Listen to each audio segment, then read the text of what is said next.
Hi, my name's Lisa Thompson, and I'm Vice President at the National Center on Sexual Exploitation in Washington, D.C., and I'm here with my colleague, Savannah Lawrence, who is our legal fellow. And we wanted to share with you today about a case that, a brief that Savannah has been preparing for a case that's happening in California. Savannah, will you tell us about this case and why you're working on it?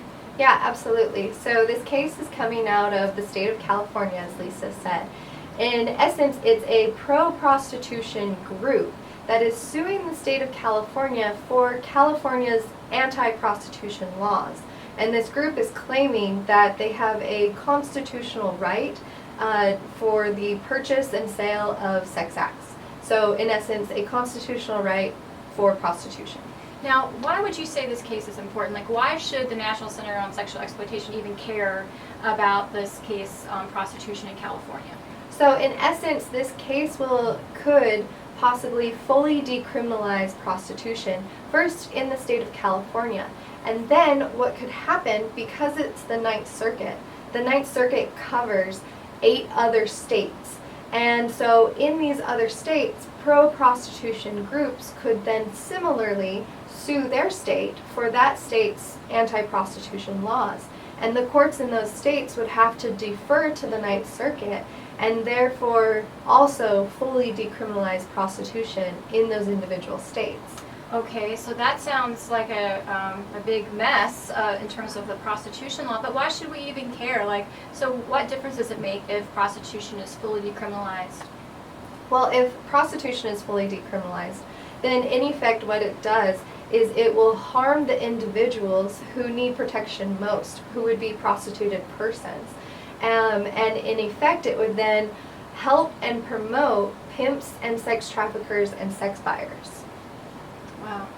So yeah, let's talk a little bit about those that prostitution harms. It's from my experience and the research that we've seen in our office, we know that those who supply persons for prostitution, that really the whole industry has a predatory dependence upon vulnerable persons that make up the supply, the majority of those who are the supply of product, if you will, in the prostitution industry. So we're talking about minors, underage persons, we're talking about people who are homeless, those who are from ethnic minority groups, those who are economically disadvantaged. These are the individuals whom pimps really target in terms of their recruitment activities for supplying people in prostitution. Yeah, and in essence, prostitution and sex trafficking are significantly linked. Often, pimps use the same sort of tactics as sex traffickers in order to recruit these vulnerable individuals into prostitution. Right, so there is no practical legal distinction, or I should say there's no practical distinction between pimping and sex traffickers. Pimps, they recruit, they harbor, they transport, just like things that the definition of the Trafficking Act says. They use force, fraud, and coercion in order to turn out people, to basically create a retail market for people who are being bought and sold for sex.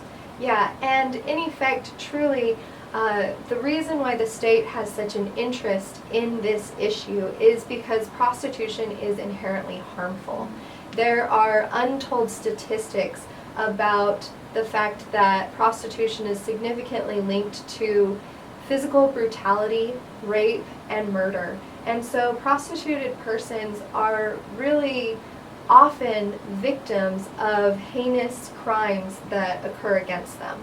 Right. So we would say at the National Center on Sexual Exploitation that prostitution is inherently a form of sexual violence. And in fact, that any kind of payment for a sex act, just by mere payment, you've crossed the line into a form of sexual violence because of the coercion that's involved with the payment. If the person's not willingly having sex with you, they don't want to have sex with you. And the payment constitutes coercion right there. And then of course we know from the research that Savannah was just talking about that so much of the violence that occurs in prostitution is at the hands of pimps and sex buyers. And that fully decriminalizing prostitution doesn't do away with that violence, it assents to it. It just says, okay, now we're going to turn a blind eye to all these activities that are going going on, this inherently exploitive trade that turns women and children and marginalized people into public sexual commodities. We're not going to pay any attention to that anymore. And it really, criminalization just gives assent to the notion of sex right and the idea that people can be bought and sold for sexual purposes, which we here at the National Center on Sexual Exploitation categorically reject. So just to wrap it all up, I would encourage our viewers to visit our website. It's sexualexploitation.org and //prostitution, and you can access a copy of the brief that Savannah has worked so hard on and learn more about our arguments and a lot of the research that we've collected about the violence in prostitution. So please encourage you to learn more because this is very important.